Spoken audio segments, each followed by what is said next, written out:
Good morning students. आज आपल्याला भूगोलाचा दुसरा पाठ पाहायचा आहे आणि आपल्या भूगोलाच्या दुसऱ्या पाठाचं नाव आहे पृथ्वीचे अंतरंग. पृथ्वीचे अंतरंग म्हणजेच काय की समजा ही पृथ्वी आहे आणि पृथ्वीच्या आत जर तुम्ही गेलात खाली खोल तर खाली काय काय आहे, कोणकोणते थर पडतात. जसं की मानवाने पृथ्वीच्या वर जमिनीच्या वर वेगवेगळे थर शोधून काढलेले आहेत. जसं तपांबर आहे, स्थितांबर आहे, मध्यांबर आहे, बाह्यांबर आहे. त्याच्यामध्ये ओझोनॉस्फिअर म्हणजे ओझोन थराचा ओझोन वायूचा एक थर आहे किंवा तपस्तब्धी नावाचा एक थर आहे. जसं हे वरचे भाग शोधून काढलेले आहेत तसं खालच्या भाग शोधण्यासाठी सुद्धा त्यांना खूप प्रयत्न करावा लागला. मग पृथ्वीचे अंतरंग शोधण्यासाठी त्यांनी कोणकोणत्या गोष्टींचा उपयोग केला. नंतर पृथ्वीचे अंतरंग शोधल्यानंतर त्यांनी त्या पृथ्वीच्या अंतरंगाचे किती थर केले ते आपल्याला या पाठामध्ये पाहायचं आहे. परंतु आपल्याला 6वी आणि 7वी मध्ये तुम्ही खडक म्हणजे काय, खडकांचे प्रकार अभ्यासले, नंतर भूकंप, नंतर ज्वालामुखी, हे ज्या क्रिया आहेत किंवा ह्या ज्या घटना आहेत या घटना तुम्ही इयत्ता 6वी आणि 7वी मध्ये अभ्यासलेल्या आहेत. मग त्याच्यावर आधारित आपल्या पाठाची सुरुवात प्रश्नांनी केलेली आहे. अगोदर त्या प्रश्नाची उत्तरे समजून घेऊ, नंतर मग आपण आपल्या पाठाला सुरुवात करू.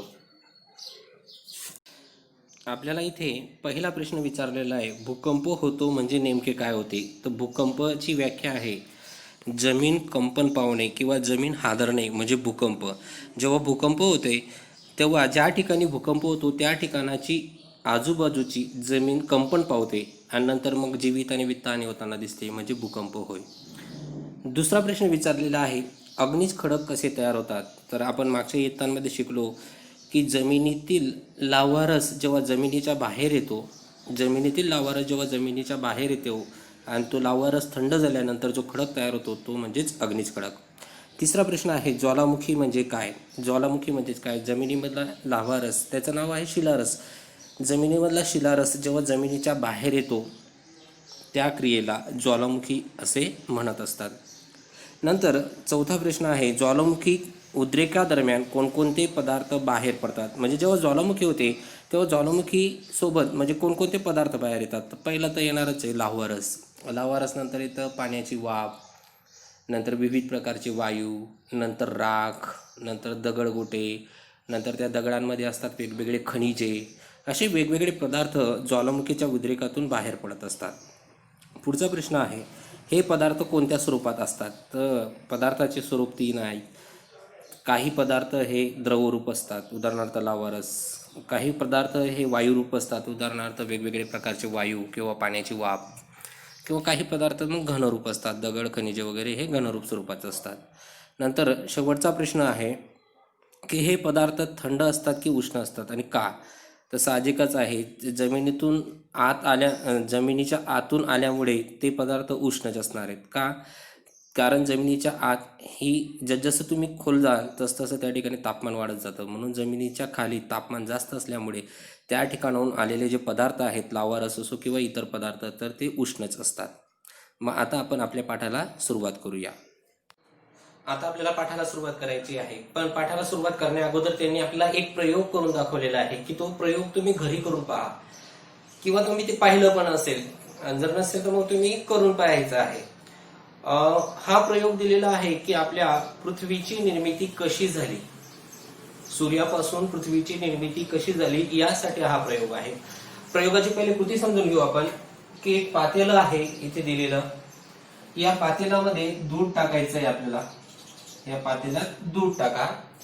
दूध टाकल्यानंतर त्याला खालून उष्णता द्यायची आहे. इथे स्टोव दाखवलेला आहे, तुम्ही काहीही करू शकता. उष्णता दिल्यानंतर मग या पातेल्याचं आपल्याला निरीक्षण करायचंय. तर थोड्या टाइमानंतर, थोड्या वेळानंतर काय होतं की या पातेल्यातून अशी एक वाफ बाहेर पडताना दिसते. वाफ बाहेर पडताना दिसते. मग आपण काय करायचं, जेव्हा वाफ बाहेर पडेल त्यावेळेस या पातेल्यावर एक झाकण ठेवून द्यायचंय. पातेल्यावर एक झाकण ठेवायचंय. झाकण ठेवल्यानंतर त्याला थोडा वेळ तापून राहू द्यायचं. तापत राहिल्यानंतर मग स्टोव्ह बंद झाल्यावर मग ते झाकण उघडायचंय. ते झाकण उघडल्यानंतर मग परत त्याचं निरीक्षण करायचंय. निरीक्षण केल्यानंतर तुम्हाला ते झाकणाला काही असे पाण्याचे थेंब तरंगताना दिसतील. नंतर दुधाचं जर निरीक्षण केलं तर दुधावर असं स्थायी स्वरूपाचा एक थर असेल, जे असेल दुधाची साय, आपण त्याला दुधाची साय असे म्हणतो. आणि मग त्यांनी सांगितलेलं आहे की आता या प्रश्नांची उत्तर द्या. पहिला प्रश्न असा विचारलेला आहे की दूध जेव्हा तुम्ही तापवायला ठेवलं की ते कोणत्या अवस्थेत होतं? तर साहजिकच कोणत्या अवस्थेमध्ये होतं? ते द्रवरूप अवस्थेमध्ये होतं. जेव्हा आपण दुधाला उष्णता दिली तेव्हा त्या द्रवरूप अवस्थेचं काय झालं? तर त्याच्यामधून वाफ पडली, म्हणजे त्याचं वायुरूप अवस्थेमध्ये रूपांतर झालं. जेव्हा आपण झाकण बाहेर काढलं तापून झाल्यावर, तेव्हा त्या झाकणाला कोणत्या अवस्थेचे काय लटकले होते? तर द्रवरूप अवस्थेचे त्याला पाण्याचे थेंब लटकलेले होते, ते द्रवरूप अवस्थेमध्ये होते. नंतर दूध थोडंसं थंड झाल्यावर त्या दुधाच्या वरती कोणत्या स्वरूपाचा पदार्थ त्या ठिकाणी होता? तर तिथे स्थायी स्वरूपाचा पदार्थ होता, म्हणजे दुधाची साय होती. नंतर अजून प्रश्न विचारलेला आहे की ही जी दुधाची साय आहे किंवा स्थायी पदार्थ आहे तो आणि त्याचं खालचं दूध यांचं तापमान तपासा. जर तुम्ही दुधाच्या साईला हात लावला तर ती थंड होती, परंतु त्याचं खालचं जे दूध होतं ते उष्ण होतं. तर असा हा प्रयोग तुम्हाला त्यांनी करायला लावलेला आहे. तुम्ही आई वगैरे दूध तापवतात तेव्हा तुम्ही त्याचं निरीक्षण करू शकता, किंवा सकाळी उठल्यावर तसा प्रयोग करून बघायचा जेव्हा आई दूध तापवते तेव्हा. तर अशा हा प्रयोग आहे, म्हणजेच द्रवरूप अवस्था, वायुरूप अवस्था, स्थायीरूप अवस्था. वरची जी साय होती ही स्थायी रूप अवस्थेची, ती थंड होती, आणि त्याचं खालचं जे दूध होतं ते द्रवरूप अवस्थेचं, ते उष्ण होतं. अगदी त्याचप्रमाणे आपल्या पृथ्वीची निर्मिती झाली असावी असं तज्ज्ञ लोकांचं मत आहे, शास्त्रज्ञांचं मत आहे. त्यांनी जे काही पृथ्वीची निर्मितीचे काही सिद्धांत मांडलेले आहेत त्याच्यापैकी एक सिद्धांत असा दिलेला आहे की पृथ्वीचा जो गोळा आहे तो अगोदर वायुरूप अवस्थेमध्ये अतिउष्ण असा हा गोळा होता, आणि हा गोळा, वायुरूप अवस्थेचा गोळा, फिरता फिरता फिरता फिरता मग तो थंड झाला आणि त्या वायुरूपाचं द्रवरूप अवस्थेमध्ये रूपांतर झालं, तो उष्णच होता. नंतर कालांतराने खूप, आता आपल्या पृथ्वीची निर्मितीचा विचार केला तर 460 कोटी वर्षापूर्वी आपल्या पृथ्वीची निर्मिती झाली आहे असं आपल्या पुस्तकात दिलेलं आहे. म्हणजेच हजारो कोटी वर्षापूर्वी आपल्या पृथ्वीची निर्मिती झालेली आहे. मग ही जी पृथ्वीची निर्मिती झाली त्यावेळेस हा द्रवरूप अवस्थेचा जो पदार्थ आहे हा वातावरणाशी संपर्क आल्यामुळे तो थंड झाला. परंतु थंड कोणता पदार्थ होईल? बाहेरचा होईल की आतला? तर साहजिकच जो पृथ्वीचा बाहेरचा थर आहे तो अगोदर थंड झाला आणि त्याचं द्रवरूप अवस्थेमधून घनरूप स्वरूपाच्या अवस्थेमध्ये रूपांतर झालं, स्थायीरूप स्वरूपात त्याचं रूपांतर झालं. मग स्थायी रूपात किंवा घनरूपात त्याचं रूपांतर झाल्यानंतर तो वरचा जो थर होता हा थंड होऊन गेला, खूप वर्षानंतर झाला तो पण. नंतर मग जसं तुम्ही त्या पृथ्वीच्या खाली जाल तसं मग ही जी क्रिया आहे हळूहळू होऊ लागली. नंतर खालचा भाग सुद्धा थंड होऊ लागला, नंतर तो सुद्धा घनरूप होऊ लागला. पण जरी तो खालचा भाग घनरूप होत झाला असला तरी जर तुम्ही आजही गेला तर तो भाग उष्ण आपल्याला दिसून येतो. जसे दुधाचा आपण प्रयोग पाहिला त्याप्रमाणे हा अजूनही उष्ण आहे. आणि जर तुम्ही अजून परत खालीपर्यंत गेला तर काही भाग घनरूप आहे आणि काही भाग अर्धघनरूप म्हणजे द्रवरूप स्वरूपात, जसं की आपण लाव्हारस, शिलारस याचा अभ्यास केलेला आहे. ज्वालामुखीमधून बाहेर लाव्हारस पडतो तो, तर अर्धघनरूप स्वरूपात दिसून येतो. मग या सगळ्या गोष्टींची निर्मिती आपल्या पृथ्वी निर्मितीच्या वेळेस झाली. म्हणजे अगोदरचा भाग वायुरूप होता, त्याचं द्रवरूपात रूपांतर झालं, नंतर मग स्थायी रूपात म्हणजे घनरूपात रूपांतर झालं. पण घनरूप कोणता झाला? तर बाहेरचा झाला. आतला तसाच होता, नंतर हळूहळू तो पण घनरूप होऊ लागला, परंतु तो आतला भाग हा उष्णच राहिला. अजूनही जसं तुम्ही आत जाल दर 32 मीटरला 1 डिग्री सेल्सिअस तापमान वाढत जातं. आणि जर तुम्ही केंद्रापर्यंत गेला तर पृथ्वीच्या केंद्रापर्यंत जे तापमान आहे ते सुमारे, म्हणजे जमिनीपासून केंद्रापर्यंत गेला तर ते सुमारे 5500 डिग्री सेल्सिअस ते 6000 डिग्री सेल्सिअस एवढं तापमान आपल्याला त्या केंद्रापर्यंत दिसून येतं. मग ही जी क्रिया आहे ही हळूहळू झाली. नंतर बाहेरचा भाग हा घनरूप झाला आणि आतला भाग, काही भाग हा अर्धघनरूप आणि नंतर घनरूप स्वरूपाचा दिसून येतो. तर अशा प्रकारे आपल्या पृथ्वीची निर्मिती झाली. आता मानवाच्या मनात कुतूहल होतं की या पृथ्वीच्या आत काय असेल.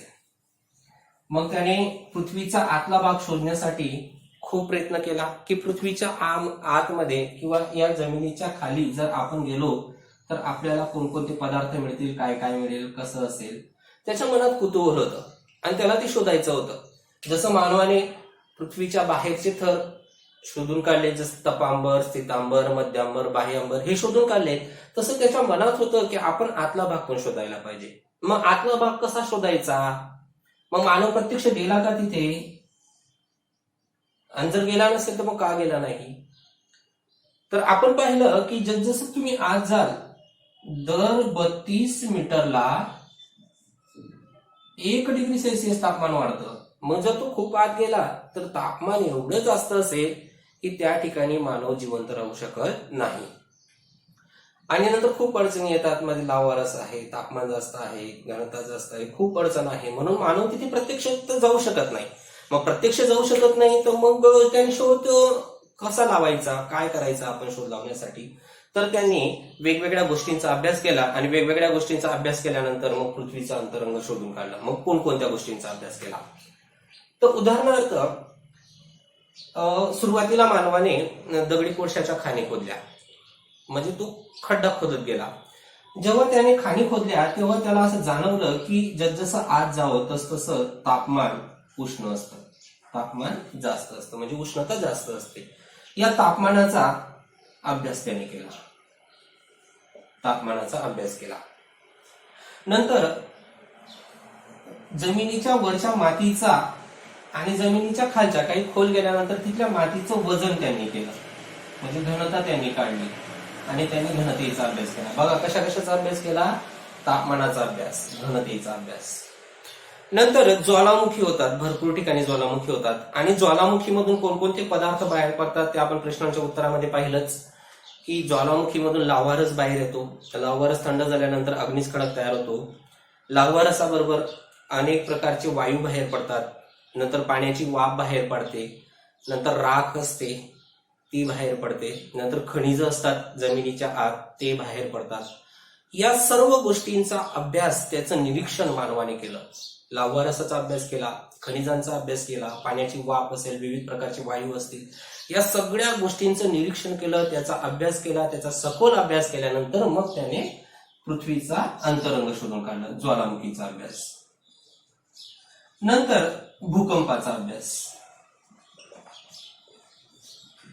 भूकंप, आता भरपूर ठिकाणी भूकंप होतात आणि मग भूकंपामधून वेगवेगळ्या लहरी बाहेर पडतात.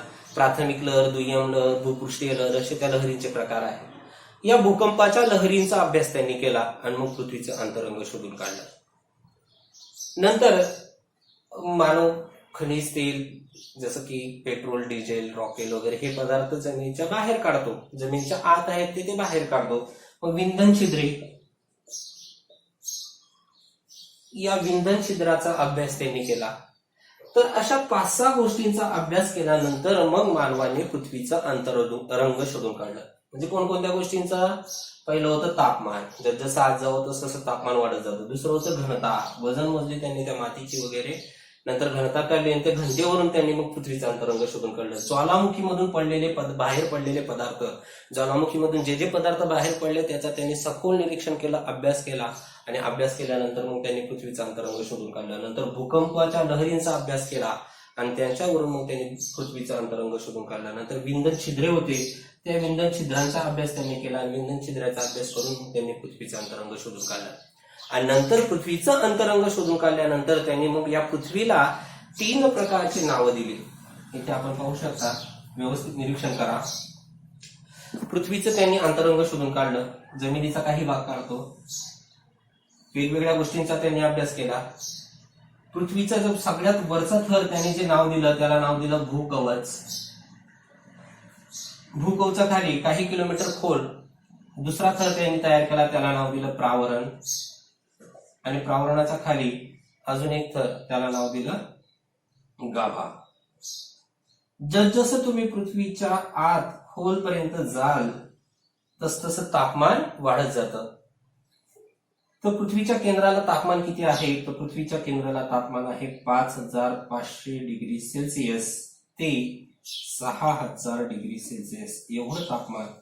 या तापमानाचा अभ्यास करून मग हे या पृथ्वीचं अंतरंग शोधून काढण्यासाठी त्यांना मदत झाली. तर अशा प्रकारे त्यांनी पृथ्वीचं अंतरंग शोधून काढलेलं आहे. मग पृथ्वीचं अंतरंग कसं असेल तुमच्या मनात विचार आला आहे, किंवा पृथ्वीच्या अंतरंगाचे जे भूकवच, प्रावरण, गाभा हे 3च प्रकार पडतात, काही त्याचे उपप्रकार आहेत ते पण आपल्याला पाहायचंय. तर पृथ्वीचं अंतरंग कसं आहे यासाठी त्यांनी आपल्याला एक प्रयोग करायला लावलेला आहे. त्यांनी लाल मातीचा गोळा, पिवळा मातीचा गोळा किंवा आकाशी रंगाचा मातीचा गोळा तयार करायला लावलेला आहे, त्याला एकमेकांमध्ये मिक्स करून मग तो कापायला लावलेला आहे. असा एक प्रयोग दिलेला आहे. तो प्रयोग आपल्याला आकृतीद्वारे समजून घ्यायचा आहे आणि तो प्रयोग समजल्यानंतर मग आपल्याला समजेल की पृथ्वीचं अंतरंग, पृथ्वीचा आतला भाग कसा असेल. नंतर मग पृथ्वीच्या अंतरंगाचे वेगवेगळे कोणते प्रकार आहेत ते पण आपल्याला तक्तेद्वारे समजून घ्यायचे. ते अगोदर समजून घेऊ, नंतर आपण पृथ्वीच्या अंतरंगाचा एक एक भाग म्हणजे भूकवच, प्रावरण आणि गाभा यांचा अभ्यास करू. तर आपल्याला एक प्रयोग दिलेला आहे, तो प्रयोग आपण अगोदर आकृतीवरून समजून घेऊया. प्रयोग असा दिलेला आहे की सुरुवातीला त्यांनी 3 रंगाचे गोळे तयार करण्यासाठी काही वस्तू घेतलेल्या आहेत. आपल्याला मातीचा गोळा आपण घेऊ शकतो. येथे काही रबरी वस्तू त्यांनी किंवा वेगळ्या पदार्थाच्या वस्तू त्यांनी घेतलेल्या आहेत. पहिला जो गोळा तयार केलेला आहे त्यांनी तो आहे आकाशी रंगाचा. तो थोडा कमीच घ्यायचा, कमी पाहिजे तो. दुसरा पिवळ्या रंगाचा, हा आकाशी रंगापेक्षा दुपटीचा तिपटीचा म्हणजे जास्त पाहिजे. आणि नंतर लाल रंगाचा, लाल रंग तर खूपच जास्त पाहिजे. मग अगोदर काय करायचं तर लाल रंगाचा एक गोळा तयार करायचा. या 2 नंबरच्या आकृतीमध्ये दाखवलेले आहे की तो गोळा तयार करतोय आणि 3 नंबरच्या आकृतीमध्ये तो गोळा पूर्ण तयार होऊन गेलेला आहे. नंतर हा गोळा तयार झाल्यानंतर मग आपण पिवळ्या रंगाचा जो मातीचा गोळा आहे त्याला असं पोळीसारखा लाटून घ्यायचा आहे. तुम्ही कोणत्याही पदार्थापासून तो तयार करू शकता. पोळीसारखा लाटल्यानंतर त्या पिवळ्या रंगामध्ये तो लाल गोळा जो आपण तयार केलेला आहे तो टाकायचा आहे. इथे आकृतीमध्ये पाहू शकतात तो लाल गोळा टाकताना दाखवलेला आहे. नंतर मग तो लाल गोळा टाकल्यानंतर मग त्याला गोल करून घ्यायचं आहे, म्हणजे पिवळा रंग पूर्णपणे वरतून यायला पाहिजे. आणि नंतर 7 नंबरच्या आकृतीमध्ये दाखवलेलं आहे की पिवळ्या रंगाचा गोळा पूर्ण तयार होऊन गेलेला आहे. नंतर पुढे ज्याप्रमाणे आपण पिवळ्या रंगाची एक पोळीसारखी त्याला लाटून घेतलं, अगदी त्याचप्रमाणे शेवटचा जो थर आहे म्हणजेच आकाशी रंगाचा, त्याचं पण आपण पोळीसारखी एक मोठी चपातीसारखं त्याला लाटून घ्यायचं आहे. आणि जे 2 गोळे आपण तयार केलेले आहेत एकमेकांमध्ये टाकलेले, पहिले लाल रंगाचा होता, नंतर त्याच्यावर पिवळा आणि लाल रंगाचा जो गोळा आहे तो या आकाशी रंगाच्या पोळीमध्ये टाकून त्याला गोल करून घ्यायचा आहे. तर अशी ही आकृती आपल्याला दिसून येते. नंतर पुढच्या आकृतीचं जर निरीक्षण केलं तर मग ह्या आकाशी रंगाचा गोळा आता वरतून असेल, त्याच्या खाली असेल पिवळा आणि त्याच्या खाली असेल लाल. आणि मग इथे दाखवलेलं आहे की जगाचा नकाशा काढताना तो व्यक्ती दिसतोय की आकाशी रंगावर जगाचा नकाशा किंवा मग पाणी आहे बाकीच्या भागात ते दाखवलेलं आहे. आणि तो पूर्ण तयार झाल्यानंतर त्याला मधोमध त्या ठिकाणी त्याचे 2 भाग करायचे, मधोमध त्याला कापायचा आहे. कापल्यानंतर आपल्याला दिसेल की खालचा जो भाग आहे मधला तो लाल रंगाचा आहे, त्याचा वरचा जो भाग आहे तो पिवळ्या रंगाचा आहे आणि त्याचा वरचा जो भाग आहे तो आकाशी रंगाचा आहे. तर अशी ही पृथ्वी. मी तुम्हाला मागेच सांगितलं की पृथ्वीच्या अंतरंगाचे आपले 3 थर त्याने तयार केले. पहिला जो भाग होता तो भूकवच म्हणजे इथे आकाशी रंगाचा दाखवलेला आहे. दुसरा होता प्रावरण, तो पिवळ्या रंगाने दाखवलेला आहे. आणि तिसरा होता लाल म्हणजे गाभा, हा तिसरा लाल रंगाने दाखवलेला आहे. असं या ठिकाणी दाखवलेलं आहे. तर साधारणतः या प्रकारे ही आकृती दिसते. या ठिकाणी दाखवलेलं आहे की अंतर्गाभा हा मोठा लाल रंगाचा, नंतर इथे बाह्य गाभा हा थोडासा पिवळसर आणि लाल रंगाचा.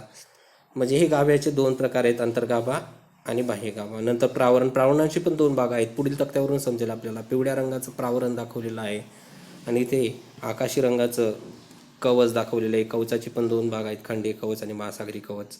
मग अशा प्रकारे आपले हे पृथ्वीचं अंतरंग तयार होतं, भूकवच, प्रावरण आणि गाभा. मग आपण तक्त्याद्वारे समजून घेऊ की याचे उपप्रकार कोणते पडतील. तर इथे दाखवलेलं आहे पृथ्वीचे अंतरंगाचे विभाग. पहिला आहे भूकवच, दुसरा आहे प्रावरण आणि तिसरा आहे गाभा.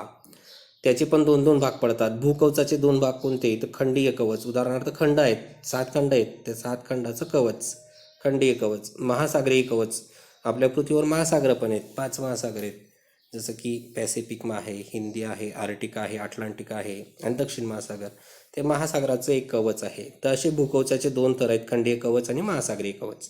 प्रावरणापणचे 2 भाग पडतात, उच्च प्रावरण आणि निम्न प्रावरण. वरचं प्रावरणाला उच्च म्हणतात आणि त्याच्या खालच्या प्रावरणाला निम्न प्रावरण म्हणतात. आणि गाभ्याचे पण 2 प्रकार आहेत, बाह्य गाभा आणि अंतर्गाभा. अंतर्गाभा हा शेवटचा आहे आणि अंतर्गाभा संपलं की मग पृथ्वीचं केंद्र त्या ठिकाणी दिसून येतं. तर अशा प्रकारे हे पृथ्वीच्या अंतरंगाचे विभाग आहेत. आता आपल्याला एक एक विभाग समजून घ्यायचं आहे. पहिलं समजायचं आहे भूकवच म्हणजे काय. भूकवचाचे 2 थर, खंडीय कवच व महासागरीय कवच.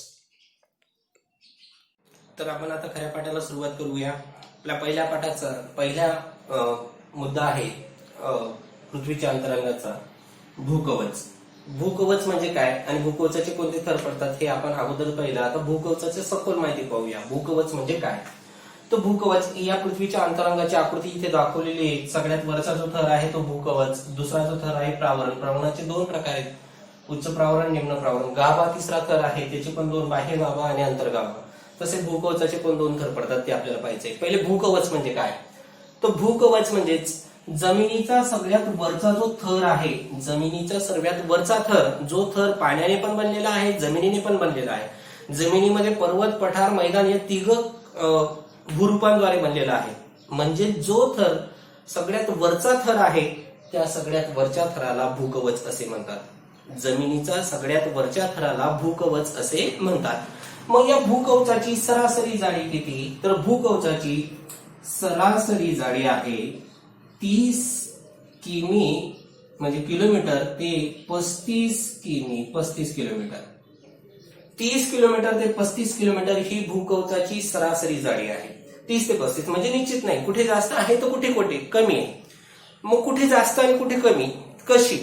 कारण आपण पाहतो जमीन ही सारखी नाही. काही जमीन पाण्याने बनलेली आहे, काही जमीन मैदान, काही पठार, काही पर्वताने बनलेली आहे, काही पाण्याने बनलेली आहे. म्हणजे जमीन ही सारखी आहे का? नाही. जर तुम्ही भूखंडावर 7 खंड आहेत आपल्या पृथ्वीवर. आशिया खंड 1 नंबर, 2 आफ्रिका, 3 नंबर उत्तर अमेरिका, 4 नंबर दक्षिण America, 5 number Antarctica, 6 number Europe आणि 7 नंबर ऑस्ट्रेलिया. असे एकूण 7 खंड आहेत. या खंडाखाली जर तुम्ही हा भूकवच खाली खोदत गेला तर खंडाखाली त्याची जाडी आहे 16 किलोमीटर ते 45 किलोमीटर. म्हणजे तिथे कुठे जास्त आहे तर कुठे कमी. 16 किलोमीटर ते 45 किलोमीटर ही भूखंडाखाली त्याची जाडी आपल्याला दिसून येते. जर तुम्ही पर्वताखाली खोदत जाल तर पर्वताखाली 40 किलोमीटर पेक्षा जास्त, 40 किलोमीटर पेक्षा जास्त खोल भूकवच आपल्याला दिसून येतं ज्या ठिकाणी पर्वत आहे त्या ठिकाणी. आणि जर तुम्ही पाण्याखाली म्हणजे महासागराखाली खोदत जाल तर महासागराखाली त्याची 10 किलोमीटर पेक्षा कमी खोली दिसून येते. 10 किलोमीटर पेक्षा कमी. म्हणजेच भूकवचाची खोली ही सर्वत्र ठिकाणी सारखी नाही. भूकवचाची जाडी कुठे कशी आहे बघा. सरासरी जाडी किती सांगितली? 30 किलोमीटर ते 35 किलोमीटर. जेव्हा आपण याची जाडी मोजू तेव्हा इथे 30 किलोमीटर लिहावं लागेल. त्याची सरासरी जाडी आहे 30 किलोमीटर ते 35 किलोमीटर. म्हणजे कुठे जास्त आहे कुठे कमी. भूखंडाखाली किती आहे? 16 ते 45 किलोमीटरच्या दरम्यान आहे. पर्वताखाली कधी खोदली तर मग 40 किलोमीटर पेक्षा जास्त आहे. पाण्याखाली कधी खोदली म्हणजे महासागराखाली कधी खोदली तर मग किती आहे? 10 किलोमीटर पेक्षा कमी. ही भूकवचाची जाडी आपल्याला दिसून येते. आणि जर तुम्ही भूकवचाच्या खाली जसजसं खाली खाली जाल तसतसं तापमान वाढतं. भूकवचाच्या जसजसं खाली जाल, उदाहरणार्थ जर तुम्ही 32 किलोमीटर खोल खोदलं तर 1 डिग्री सेल्सिअस वाढेल. 32 दुनी 64 किलोमीटर जर खोल खोदलं तर 2 डिग्री सेल्सिअस तापमान वाढून जाईल. म्हणजे 32 किलोमीटरला 1 डिग्री सेल्सिअस तापमान वाढतं भूकवच्या खाली. भूकवच्या खाली नंतर प्रावरणात कधी गेला तर तापमान वाढीचा दर कमी होतो. वाढतं पण एवढं वाढत नाही. जेवढं भूकवचामध्ये वाढत होतं तेवढं तापमान वाढीचा दर थोडासा कमी होऊन जातो. पण जर गाभ्यामध्ये घ्याल तर मग गाभ्यामध्ये परत तापमान वाढीचा वेग जास्त असतो. आणि जर तुम्ही केंद्रापर्यंत जाल म्हणजे पृथ्वीच्या केंद्रापर्यंत तापमान आहे 5500 डिग्री सेल्सिअस पासून तर 6000 डिग्री सेल्सिअस. 5500 ते 6000 डिग्री सेल्सिअस केंद्रापर्यंत तापमान. केंद्रापर्यंत म्हणजे नेमकं काय ते इथे आकृती दाखवतो मी. समजा ही पृथ्वी, आपण या ठिकाणी राहतो आणि जर तुम्ही पृथ्वीच्या आत गेलात तर केंद्रापर्यंत, इथे मध्यभागापर्यंत, असं पलटून तिकडे जायचं नाही, मध्यभागापर्यंत इथे तापमान आहे 5500 डिग्री सेल्सिअस ते 6000 डिग्री सेल्सिअस. एवढं तापमान आपल्याला पृथ्वीच्या केंद्रापर्यंत दिसून येतं. मग या भूकवचाचे 2 प्रकार पडतात. जसं प्रावरणाचे 2 आहेत, उच्च प्रावरण, निम्न प्रावरण. गाभ्याचे 2 आहेत, बाह्य गाभा, अंतर्गाभा. तसं भूकवचाचे सुद्धा 2 प्रकार आहेत. एक आहे खंडीय कवच आणि एक आहे महासागरीय कवच. आता त्याचा अभ्यास आपल्याला बघायचा आहे. पहिला आहे खंडीय कवच. पहिला अभ्यासायचा आहे आपल्याला खंडीय कवच. खंडीय कवचाला अगोदर सियाल असं म्हटलं जायचं. जर तुम्ही जुन्या पुस्तकांमध्ये बघाल तर जुन्या पुस्तकामध्ये खंडीय कवच हा उल्लेखच नाही, सियाल म्हणून उल्लेख आहे. म्हणजे त्याला सियाल असं म्हटलं जायचं. मग खंडीय कवचाला सियाल असं का म्हटलं जायचं? खंडीय कवचाला सियाल का म्हटलं जायचं? तर या खंडीय कवचामध्ये 2 खनिज द्रव्ये आढळतात. एक आहे सिलिका आणि दुसरा आहे ॲल्युमिनियम. दोन खनिज द्रव्य आढळतात, कोणकोणतं? सिलिका व ॲल्युमिनियम. सिलिका आणि ॲल्युमिनियम यांच्या गुणधर्मावरून त्याला Cl असं म्हटलं जायचं. सिलिका व ॲल्युमिनियम यांच्या गुणधर्मावरून भूकवचाला Cl असं म्हटलं जाईल, खंडीय कवचाला Cl असं म्हटलं जायचं. म्हणजे इथे दोन खनिज द्रव्य आढळतात. जर तुम्ही तिथे खोदलात आणि तिथे खनिज काढायला गेलात तर हे दोन खनिज आढळतील, कोणकोणते? Cl आणि ॲल्युमिनियम. याच्यावरून त्याचं नाव पडलेलं आहे Cl. खंडीय कवचाचं दुसरं नाव आहे Cl. मग या खंडीय कवचाची सरासरी जाडी किती? तर सरासरी जाडी आहे 30 किलोमीटर. सरासरी जाडी किती आहे? 30 किलोमीटर. मग या खंडीय कवचामध्ये जर तुम्ही घनता काढायला गेला तर घनता किती आहे? तर तज्ञांनी किती घनता काढलेली आहे. घनता कशी काढतात? तर सेंटीमीटरचा घन तेवढी माती घेतात आणि मग तिला मोजतात, मग त्याच्यावरून घनता निघते. तर त्याची घनता आहे 2.65 ग्रॅम. 2.65 ग्रॅम ते 2.90 ग्रॅम सेंटीमीटरचा घन. एवढी घनता या खंडीय कवचाची आहे. किती? 2.65 ग्रॅम ते 2.90 ग्रॅम सेंटीमीटरचा घन. एवढी घनता आपल्याला या खंडीय कवचाची दिसून येते. आता या खंडीय कवचामध्ये कोणते खडक आढळतात? तर खंडीय कवचामध्ये ग्रॅनाइट. खंडीय कवचामध्ये ग्रॅनाइट प्रकारचा खडक आढळतो. तर अशा प्रकारे हे खंडीय कवच होतं. परत एकदा खंडीय कवचाचं दुसरं नाव आहे Cl. त्याला Cl कशावरून नाव पडलं होतं? सिलिका व ॲल्युमिनियम वरून. नंतर खंडीय कवचाची सरासरी जाडी किती होती? तर खंडीय कवचाची सरासरी जाडी होती 30 किलोमीटर. खंडीय कवचामध्ये घनता किती आहे? 2.65 ग्रॅम ते 2.90 ग्रॅम. खंडीय कवचामध्ये कोणता खडक आढळतो? ग्रॅनाइट प्रकारचा खडक त्या ठिकाणी आढळतो. आता या खंडीय कवचानंतर भूकवचाचा दुसरा भाग आहे महासागरीय कवच. त्याची माहिती आपल्याला बघायची आहे. महासागरीय कवच म्हणजेच काय? महासागरीय कवच. तर महासागरीय कवच कुणाला म्हणतात? तर महासागरीय कवच म्हणजेच काय की आपल्या पृथ्वीवर एकूण 5 महासागर आहेत. दक्षिण महासागर जो 3 महासागरांमिळून तयार झालेला आहे, पॅसिफिक महासागर, नंतर अटलांटिक महासागर, नंतर हिंदी महासागर आणि आर्टिक महासागर, असे एकूण 5 महासागर आहेत. मग या महासागरांच्या खाली सुद्धा जमीन आहे. मग महासागरांच्या खाली सरासरी म्हणजे पाण्याखाली जर तुम्ही खोदत गेला तर सरासरी 8 किलोमीटर पर्यंत भूकवच आहे. किती किलोमीटर पर्यंत? 8 किलोमीटर. म्हणजे महासागरीय कवचाची सरासरी जाडी किती? 8 किलोमीटर. 10 किलोमीटर पेक्षा कमी म्हणजे 8 किलोमीटर ह्या महासागरीय कवचाची जाडी दिसून येते. म्हणजे महासागराखाली असलेल्या भूकवचाला महासागरी असलेल्या भूकवचाला महासागरीय कवच असे म्हणतात आणि खंडाखाली असलेल्या भूकवचाला खंडीय कवच असे म्हणतात. दोन प्रकारे. खंडीय कवचाला ज्या प्रकारे Cl असं म्हटलं जायचं तसं महासागरीय कवचाला पण एक दुसरं नाव आहे, त्याचं नाव आहे सायमा. त्याचं नाव आहे सायमा. महासागरीय कवचाचं दुसरं नाव आहे सायमा. मग त्याला सायमा असं का म्हटलं जायचं? तर सायमा म्हणजेच दोन त्या ठिकाणी खनिज द्रव्य आढळतात, एक सिलिका आणि दुसरं मॅग्नेशियम. सिलिका आणि मॅग्नेशियम या संयुगावरून त्याचं नाव पडलं सायमा. सिलिका आणि मॅग्नेशियम. जसं Cl होतं खंडीय कवचाचं सिलिका आणि ॲल्युमिनियम, तसं सायमा आहे महासागरीय कवचाचं सिलिका आणि मॅग्नेशियम. त्याच्यावरून नाव पडलं सिलिका व मॅग्नेशियम वरून सायमा. मग हा जो महासागरीय कवच आहे त्याची सरासरी जाडी आहे 8 किलोमीटर. जसं खाली जाल तसं जसं तापमान वाढतं तसं घनता पण वाढते. जसं की आपण खंडीय कवचाची घनता किती मोजली होती? 2.65 ते 2.90. तर महासागरीय कवचाची जी सरासरी घनता आहे 2.90 ग्रॅम सेंटीमीटरचा घन ते 3.3 ग्रॅम सेंटीमीटरचा घन. 2.90 ग्रॅम सेंटीमीटरचा घन ते 3.3 ग्रॅम सेंटीमीटरचा घन एवढी महासागरीय कवचाची घनता आपल्याला दिसून येते. जसं की खंडीय कवचामध्ये ग्रॅनाइट खडक होता तसं महासागरीय कवचामध्ये कोणता खडक आहे? तर महासागरीय कवचामध्ये बेसॉल्ट व गॅब्रो हे दोन खडक विचारले जातील तुम्हाला. खंडीय कवचामध्ये कोणते खडक आढळतात? तर खंडीय कवचात ग्रॅनाइट. महासागरीय कवचामध्ये कोणता खडक आढळतो? तर महासागरीय कवचामध्ये कोणता खडक आढळतो? बेसॉल्ट आणि गॅब्रो. खडबडीत असतो हा गॅब्रो खडक. जर तुम्ही एखाद्या नदीच्या खाली थोडंसं खोदलं आणि तिथून एखादा खडक काढला तर तो असं चिकन आढळणार नाही. जसं ग्रॅनाइट खडक आपण त्याच्यावरून हात फिरवला तर तो एकदम चिकन आढळतो, पण त्या खडकावर तुम्ही हात फिरवला चिकन नाही तर तो खडबडीत आढळेल. मग तो खडक असतो गॅब्रो. बेसॉल्ट आणि गॅब्रो हे दोन खडक त्या ठिकाणी आढळतात. अशा प्रकारे भूकवच म्हणजे काय? भूकवचाची सरासरी जाडी किती? खंडीय कवचाखाली किती? महासागरीय कवचाखाली किती? पर्वताखाली किती? नंतर मग त्याचे दोन प्रकार, ज्याला खंडीय कवच म्हणतो. खंडीय कवचाचं दुसरं नाव होतं Cl, दुसरा प्रकार होता महासागरीय कवच, त्याचं नाव होतं सायमा, त्याच्यात कोणते खडक आढळतात त्याची माहिती आपण अभ्यासली. यानंतरचा जो पुढचा तासिका असेल त्याच्यामध्ये प्रावरण आणि गाभा आणि त्याचे प्रकार आपण अभ्यासणार आहोत.